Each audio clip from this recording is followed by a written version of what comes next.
O guess nyo kung nasaan ako. Ayan. Ikot ko muna kayo.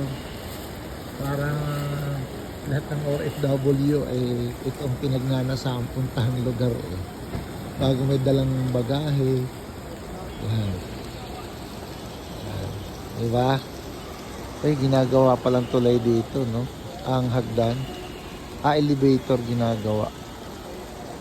Ayan, bago dito mo pilahan tawag doon.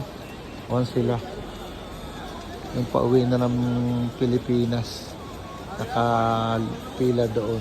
Ayan, sarap magkuha ng pauwi ng Pilipinas, no? Pero teka, may nararamdaman akong kakaiba. Kailangan muna nga. Ano oras kuya ang flight mo? Alauna pa po. Alauna. Pero naka-check-in ka na? Hindi pa. May mga pwede na mag-check-in, mag-check-in na. Baka.